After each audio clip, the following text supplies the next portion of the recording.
केनोपनिषद में एक कथा है, तीसरे खंड के पहले मंत्र, दूसरे मंत्र, तीसरे मंत्र, चौथे, पांचवें, छठवें, सातवें, आठवें, नौवें, 10वें, 11वें, 12वें, 12 मंत्रों में वो कथा है। एक बार देवताओं ने राक्षसों पर विजय प्राप्त की और अहंकार हो गया देवताओं को कि हमने जीता। ब्रह्मा देवेभ्यो विजिज्ञे,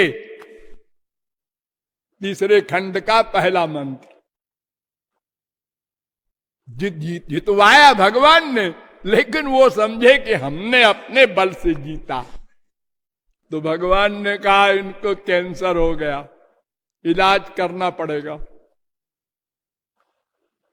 तो एक यक्ष का स्वरूप धारण करके आकाश में भगवान खड़े हो गए। करोड़ों सूरज का तेज, वो तेज तो देवताओं के है ही है, और फिर इंद्र का तेज, लेकिन इतना बड़ा तेज तो किसी का नहीं है। स्वर्ग सम्राट देवराज इंद्र का भी। तो देवताओं ने देखा ये कौन है भाई,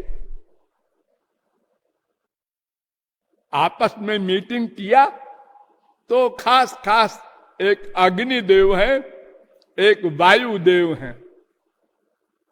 तो लोगों ने पहले अग्निदेव से कहा कि आप प्रकाश के स्वरूप है, प्रकाश जो गुण है वो अग्नि का गुण होता है ना। अग्नि में 2 गुण है, दाहकत्व, प्रकाशकत्व। ऐसे ही भगवान में 2 गुण हैं। एक तो आनंद की लीला करते हैं भक्तों के साथ, ये प्रकाश का गुण है उनका। और अग्नि वाला गुण है, ये संसार दुखमय प्रकट करते हैं। 2 विरोधी धर्म। तो अग्नि देवता गए, भगवान ने पूछा कोसी तुम कौन हो? हमको नहीं जानते आप? बड़े रुआब से, जात वेदा, मैं अग्नि हूं। क्या कर सकते हो तुम? मैं अनंत कोटि ब्रह्मांड को भस्म कर सकता हूं। अच्छा, तो तृणम निदधे, एक सूखा तिनका रख दिया उस यक्ष ने, माने भगवान ने, और कहा जलाओ। हंसे अग्नि। इसको जलाने के लिए हमको चैलेंज कर रहे हो? जलाने चला तो स्वयं ठंडा हो गया, बर्फ बन गया अग्नि देवता। 0 पे हो गया उसका टेम्परेचर। बड़ा खिसी आया, अरे मैं तिनका नहीं जला सका, ये कौन है? भागा वहां से,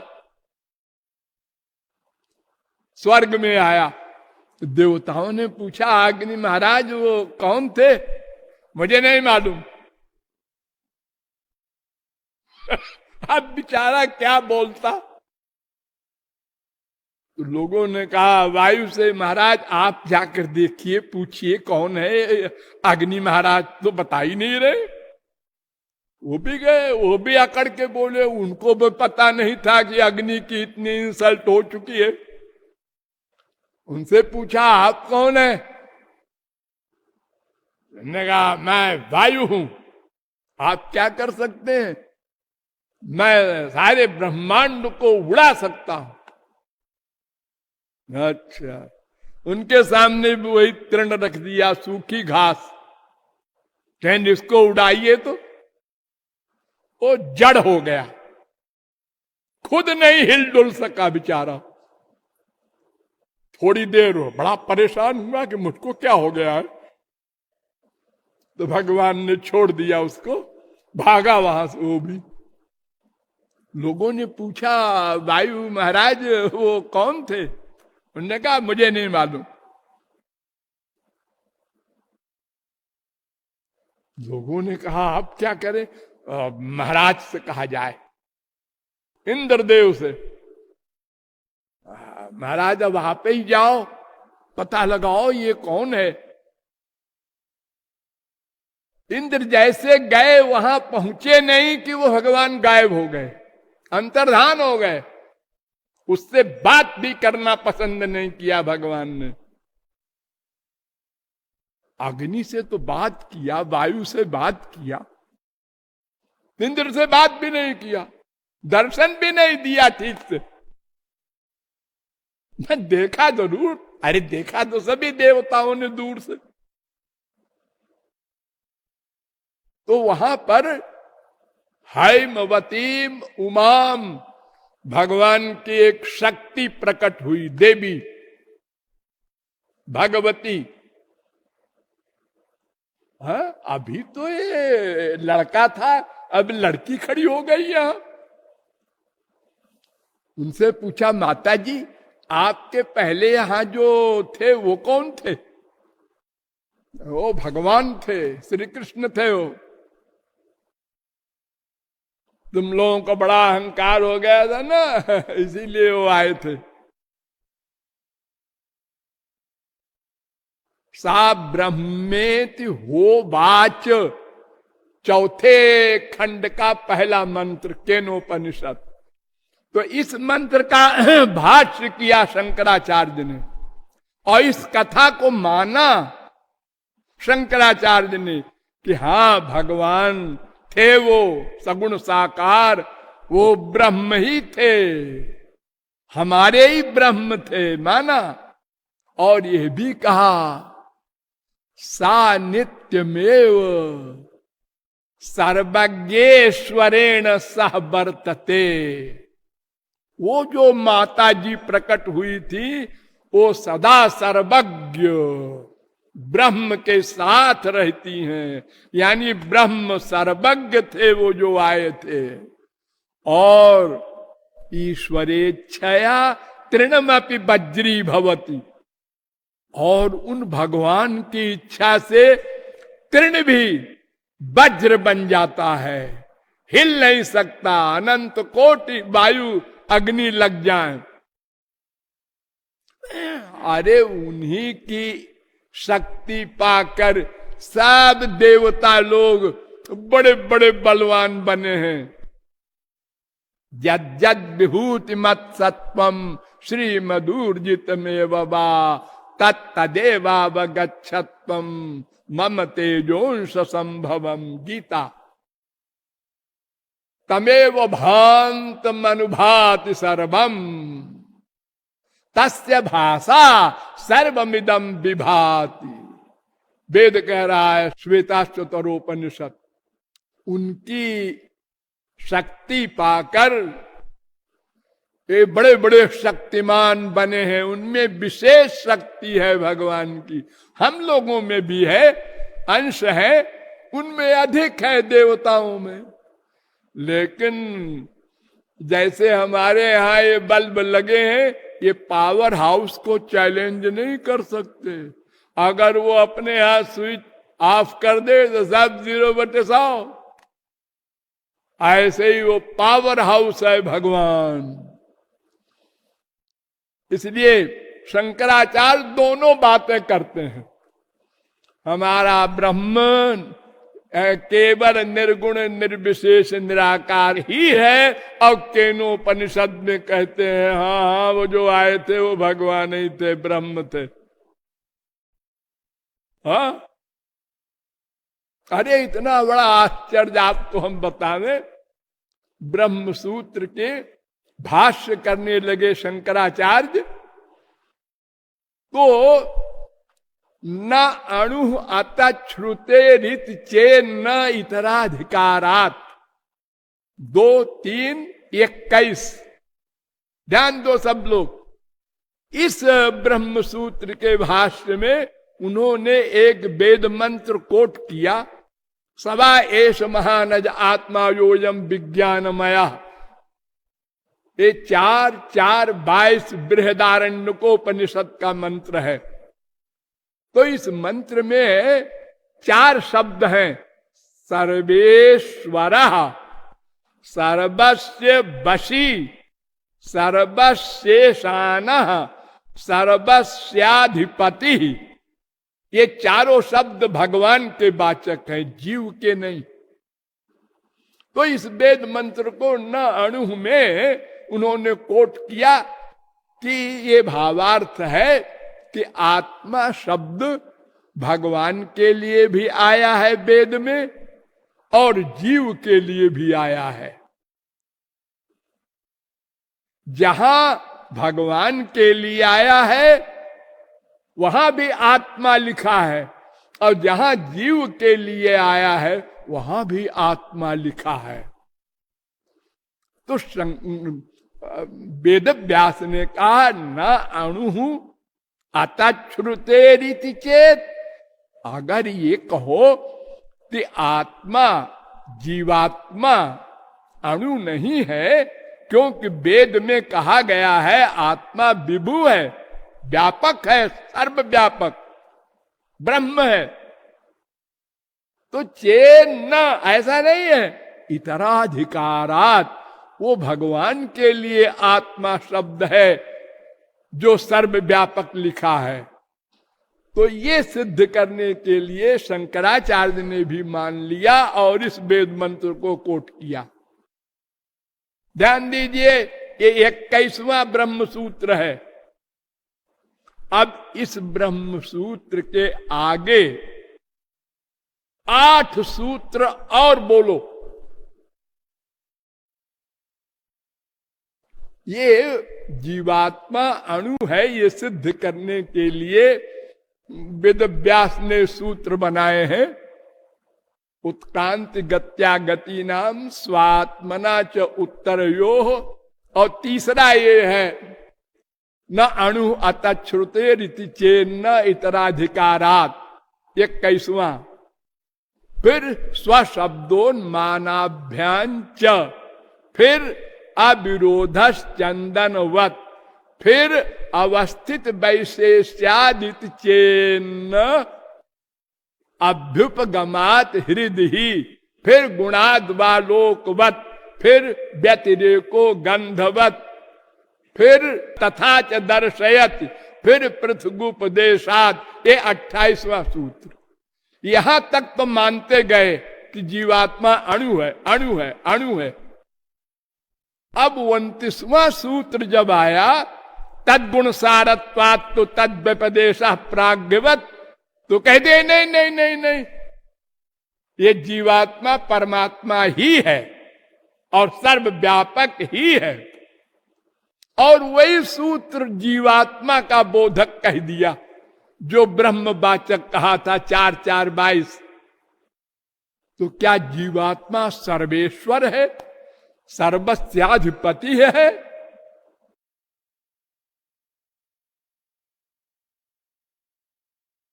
एक ही वेद मंत्र को एक जगह भगवान वाची कह दिया, एक जगह जीव वाची। वही 8 ही सूत्र के अंदर भूल गए, क्या हुआ पता नहीं। अरे एक वेद मंत्र का 2 अर्थ कर दिया। नायमात्मा प्रवचने न लभ्यो न मेधया न बहुना श्रुते न यमे वैश वृणुते तेन लभ्यस्तस्यैष आत्मा वृणुते तनुग्वम स्वात्। ये कठोपनिषद में भी मंत्र है 1, 2, 23, और मुंडकोपनिषद में भी ये मंत्र है 3, 2, 3। तो कठोपनिषद में अलग अर्थ किया जिस परमात्मा को वर्ण करता है, और मुंडकोपनिषद में अर्थ किया जो वर्ण करता है, कर्ता कारक। एक ही वेद मंत्र का 2 अर्थ। अस्तु, छोड़िए, ये महापुरुषों की और भगवान की बातों में बुद्धि नहीं लगाना चाहिए। भगवान निराकार भी है, साकार भी है, निर्गुण भी है, सगुण भी है, निर्विशेष भी है, सविशेष भी है, कर्ता भी है, अकर्ता भी है, सृष्टिकर्ता भी है। वो सबके भीतर भी है, सर्वव्यापक भी है, सबसे बाहर गोलोक में भी है। वो बड़ा भोक्ता है और वो अभोक्ता है, परम भोगी परम जोगी। दो विरोधी धर्म है उसमें, अज भी है, जन्म भी लेता है।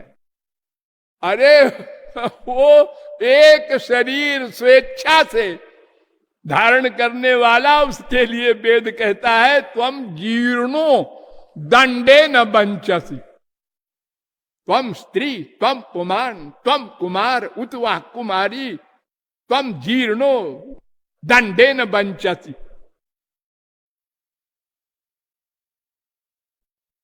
श्वेताश्वतरोपनिषद चौथे अध्याय का 3रा मंत्र। वो सब कुछ है, जो चाहे बन जाए। सदसन मिश्र जोनिषु, भागवत में कहा गया, वो क्षुद्र जोनियों में भी जन्म ले लेता है। मत्स्यावतार, कच्छपावतार, शूकरावतार, और मनुष्यों में भी लेता है रामावतार, कृष्णावतार, और मिक्सचर भी बन जाता है नरसिंहावतार। अरे वो क्या नहीं बन सकता। तम यथा यथोपासते तथैव भवति, वेद कह रहा है, मुद्गलोपनिषद। हम जैसा चाहे भगवान वैसा बन जाएगा, ये सीधी सी बात नोट कर लो। भक्त, मैं माने भक्त, जैसा चाहे वैसा उनको बनना पड़ेगा। यद्धिया तौरुगाय विभावयन्ति तत्तद्वपु प्रणय से सदनुग्रहाय। भागवत 3रे स्कंद के 9वें अध्याय का 11वां श्लोक। भक्त जैसा चाहता है भगवान को वैसा रूप धारण करना पड़ता है। भक्त हेतु भगवान प्रभु राम धरो तनु भूप, और किए चरित पावन परम, लेकिन प्राकृत नर अनुरूप। प्राकृत मनुष्यों की तरह लीला करते हैं। इसलिए राम देख सुन चरित तुम्हारे, जड़ मोह ही बुधो ही सुखारे। महापुरुष लोग तो विभोर होते हैं देख के भगवान की लीलाओं को, और ये थ्योरिटिकल मैन जो होते हैं ना, पंडित लोग, हम लोग तो ये बुद्धि लगाते हैं, ये भगवान नहीं हो सकते। जब जब अवतार हुआ हम लोगों ने यही किया। तो भगवान दो विरोधी धर्मों का अधिष्ठान है, उसको जान करके ही, उसको प्राप्त करके ही जीव आनंद पा सकता है, दुख से छुटकारा पा सकता है, और वो उसकी कृपा से ही हो सकता है। उसकी कृपा के लिए भी आपको कर्म ज्ञान भक्ति का मार्ग बताया गया, और बताया गया कि केवल कर्म केवल ज्ञान से कुछ काम नहीं बनेगा। भगवान को छोड़कर धर्म भी अधर्म हो जाता है, भगवान को छोड़कर ज्ञान भी अज्ञान हो जाता है। माया निवृत्ति और भगवत प्राप्ति तो बहुत दूर की बात है।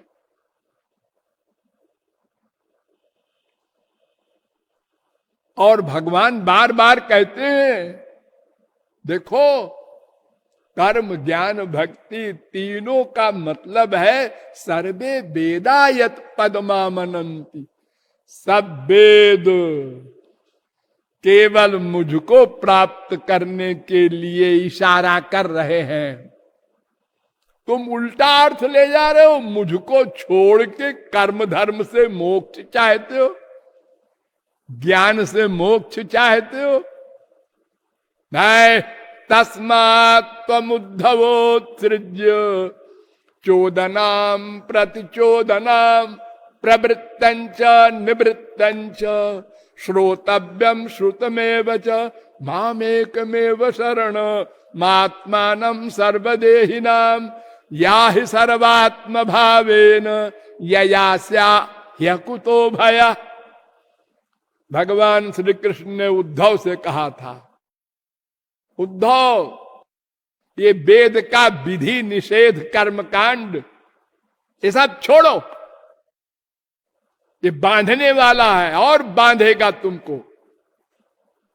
बस मामेकमेव शरणम, एक भी लिखा और एव भी, केवल मुझ एक के ही शरण में आ जाओ और सब भूल जाओ। ये विधि निषेध जो है ये काम नहीं देगा। हम बताएं वो विधि निषेध करो। क्या? स्मर्तव्य सततम विष्णुर विस्मर्तव्यो न जातुचित सर्वे विधि निषेधास्यु रेतयो रेव किंकरा। पद्म पुराण।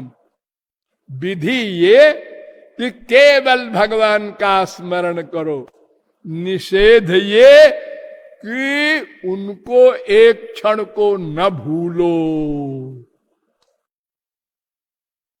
बस, और विधि निषेध के चक्कर में न पड़ो। किम विधत्ते किमा, यह है 11वें स्कंद के 12वें अध्याय का 14वां 15वां श्लोक। किम विधत्ते किमा चष्टे किमनूद्य विकल्पयेत इत्यस्या हृदयम लोके नान्यो मद्वेद कश्चन। अरे कर्म ज्ञान भक्ति क्या है? भगवान कह रहे हैं मेरे सिवा कोई नहीं जानता उद्धव। माम विधत्ते विधत्ते माम विकल्प्यापोह्यते। मेरे निमित्त जो हो बस उसी का नाम कर्म, मेरे निमित्त जो हो उसी का नाम ज्ञान, मेरे निमित्त जो प्रेम हो उसी का नाम भक्ति। उसी से मुक्ति भी मिलेगी और परमानंद भी मिलेगा। 11, 21, 42, 43। और कोई कहे नहीं जी हमको मान लो स्वर्ग चाहिए, आपकी भक्ति वक्ति नहीं करना, तो हम तो कर्म करेंगे तभी स्वर्ग मिलेगा। अरे तो क्यों कर्म के चक्कर में पड़ते हो? भक्ति करो, स्वर्ग तो बड़े आराम से दे देंगे भगवान मुस्कुरा के। यत कर्म भिर्जत तपसा ज्ञान वैराग्य तश्चजत योगेन सांख्य धर्मेण श्रेयो भिरितरैरपि सर्वं मद्भक्ति योगेन मद्भक्तो लभतेऽंजसा स्वर्गापवर्गं मद्धाम कथंचित् यदि वांछति। स्वर्ग चाहो, सिद्धियां चाहो, मोक्ष चाहो, इन चीजों को तो बड़े आराम से दे देंगे भगवान। कर्म का फल, तप का फल, योग का फल, धर्म का फल, जो भी हो सकता है सब मिल जाएगा भक्ति से, बिना मांगे। यद दुर्लभम यद प्राप्यम मनसो यन्न गोचरम तदप्यत प्रार्थितो। बिना मांगे ध्यातो ददाति मधुसूदन। गरुड़ पुराण। केवल भक्ति करो सब कुछ मिल जाएगा तुमको। यत कर्म भीर यत तपसा।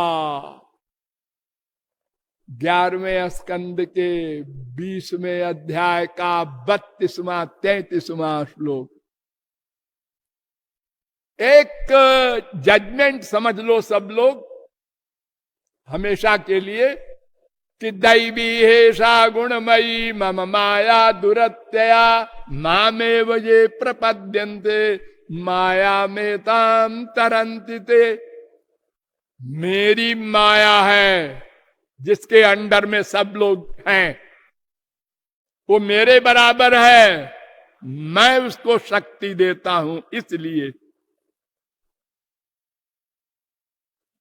इसलिए मैं जब इशारा करूंगा तभी माया जाएगी। मेरी कृपा के बिना और कोई मार्ग नहीं। माम एव गीता कह रही है 7वें अध्याय का 14वां श्लोक। और भागवत भी यही कह रही है, ये शाम सएव भगवान दये धनंता सर्वात्मना श्रित पदो यदि निर्भ्यलीकम ते दुस्तरा मति तरंति च देव माया नान्ये ममाहमिति धी स्वश्रीगाल भक्षे। जो भगवान की शरण में जाएगा उसी की माया जाएगी। जो शरीर को अपना मानकर मैं शरीर हूं इस भावना से जो संसार में सुख ढूंढ रहा है उसकी माया कभी नहीं जा सकती। कोई कर्म करो, धर्म करो, यज्ञ करो, तप करो, व्रत करो, कुछ करो, अरे नया स्वर्ग बना देने की शक्ति विश्वामित्र में। हाँ, एक राजा के लिए नया स्वर्ग बना दिया। इतनी शक्ति भगवान बनाते हैं स्वर्ग तो।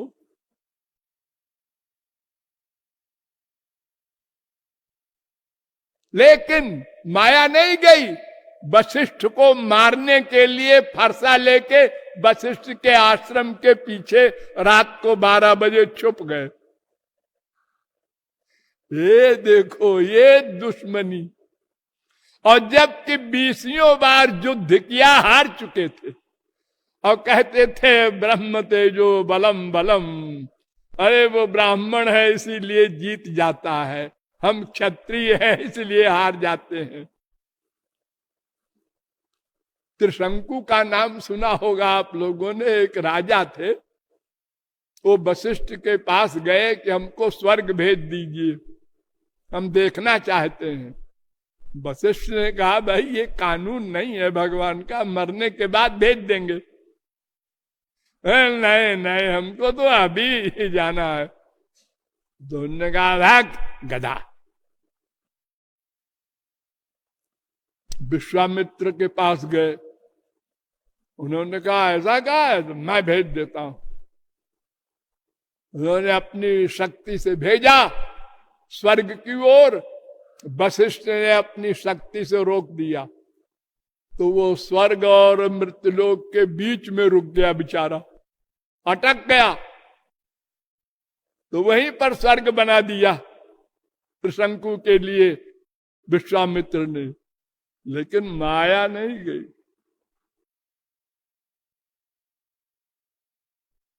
अप्सरा में आसक्त हो गए, माया नहीं गई। माया तो भगवान की कृपा से ही जाएगी। योगी लोग बड़ी बड़ी सिद्धियां प्राप्त कर लेते हैं।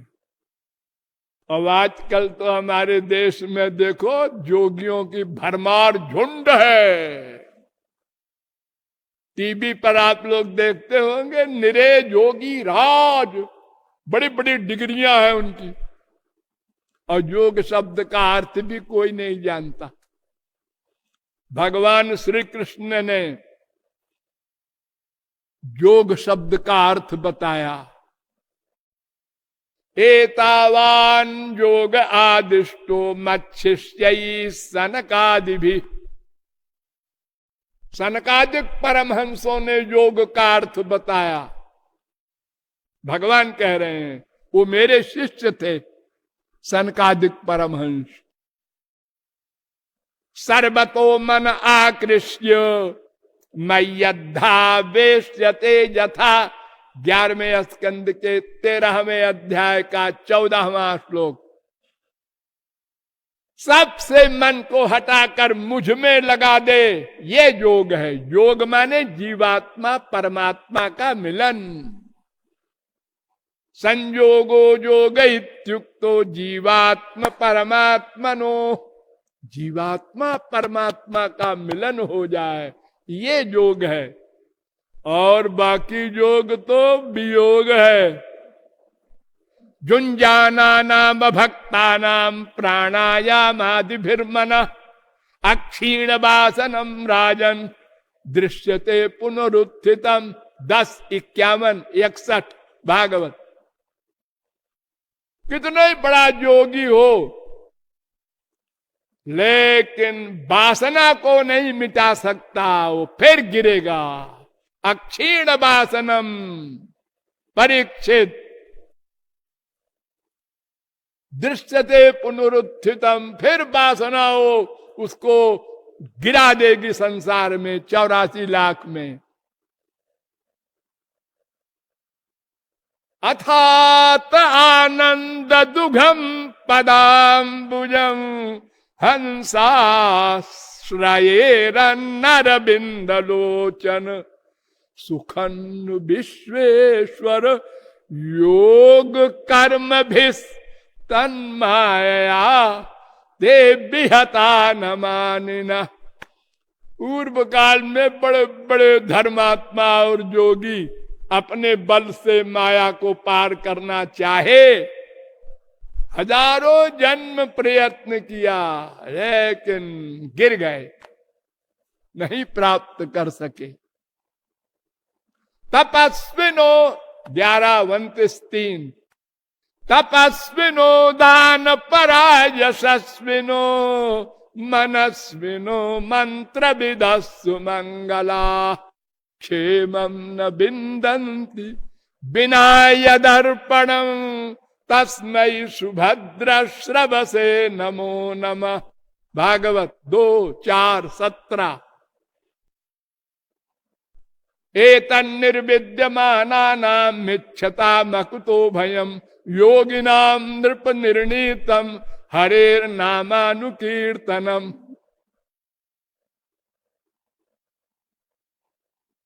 2:1-11। योगियों को भी श्री कृष्ण भक्ति करनी पड़ती है, तब माया निवृत्ति होती है। पुरेह भूमन बहवोपि योगिनस्। पहले बड़े बड़े योगियों ने बड़ी बड़ी साधनाएं की। अष्टांग योग होता है।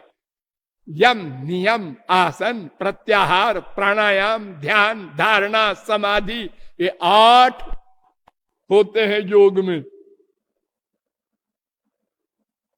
पुरेह बहवो भूमन बहवो योगिनस् त्वदर्पितेहा खिल कर्म लब्धया विबुद्ध्य भक्त्यैव कथोपनीतया प्रपेदिर्योच्युतते गतिम पराम।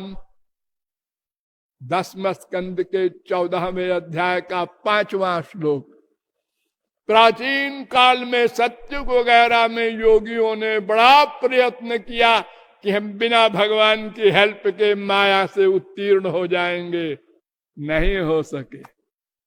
तो कर्म हो धर्म हो योग हो ज्ञान हो कोई मार्ग हो, माया निवृत्ति और भगवत प्राप्ति नहीं करा सकता। केवल भक्ति से ही काम बनेगा।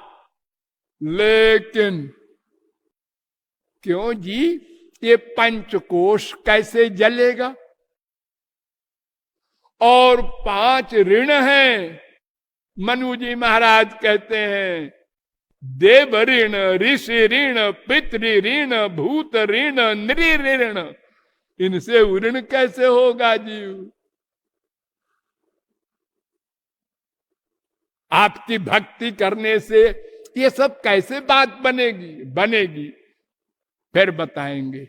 बोलिए लाडली लाल की।